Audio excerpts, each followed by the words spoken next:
Salut tout le monde! J'ai décidé de faire une deuxième vidéo pour faire un peu le suivi de mon volontariat ici au Pérou organisé par CUSO International. Donc ça fait maintenant 3 mois, un peu plus de 3 mois que j'ai commencé mon poste de consultante en droit de la personne auprès de l'organisation péruvienne féministe Flora Tristan. Puis je dois avouer que jusqu'à maintenant j'ai énormément appris. C'est une expérience qui est incroyablement enrichissante puis qui va m'amener beaucoup dans ma carrière future puis aussi au niveau personnel. Mon rôle dans l'organisation, c'est beaucoup plus défini, évidemment, dans les 3 derniers mois. Puis, je m'occupe beaucoup du suivi, dans le fond, sur la base du droit international des droits de la personne.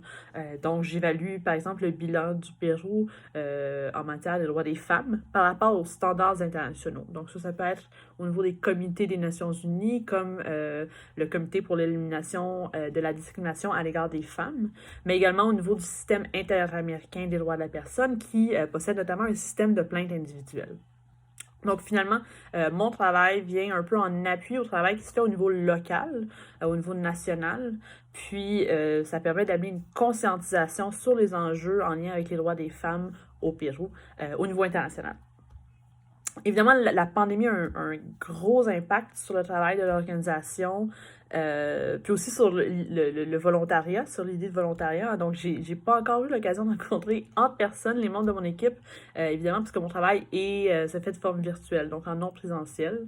Mais dès le début, j'ai été intégrée dans l'équipe à travers les réunions Zoom, puis j'ai un contact constant avec eux. Donc, ça facilite énormément mon travail puis mon intégration dans l'organisation malgré la distance physique.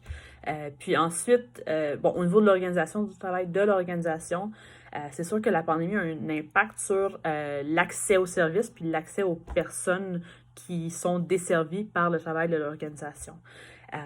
Donc, on parle d'une clientèle qui est souvent vulnérable. Flora Tristan travaille beaucoup, notamment avec des communautés autochtones isolées, dans l'Amazonie, par exemple, ou bien avec des femmes qui peuvent être dans des relations abusives, victimes de violences. Donc, c'est sûr que d'accéder à ces gens-là, c'est un défi. C'est déjà un défi en soi, puis la pandémie, dans le fond, rend ça encore plus difficile. Donc, beaucoup des efforts de l'organisation sont axés là-dessus, dans le fond, pour maintenir les services le plus possible, notamment, par exemple, en établissant une ligne d'aide téléphonique.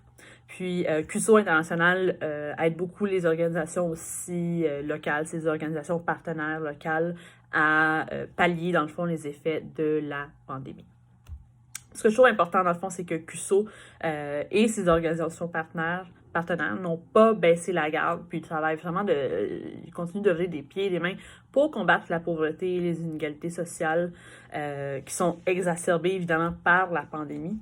Puis dans le cas de Flora Tristan, une part importante de ce travail-là, c'est de lutter contre la violence qui est dirigée envers les femmes et, évidemment, la promotion de l'égalité des genres. Donc, évidemment, pour pouvoir avancer dans ces missions, les dons du public sont super importants. Puis, dans le fond, je veux juste terminer en vous disant que si vous en avez l'occasion, je vous encourage à visiter ma page de collecte de fonds pour CUSO International et faire une petite contribution, aussi humble soit-elle. Donc, je vais laisser le lien tout près et voilà, vous me manquez énormément et j'ai très hâte de vous raconter tout ça plus en détail dans un futur très rapproché en personne. À bientôt!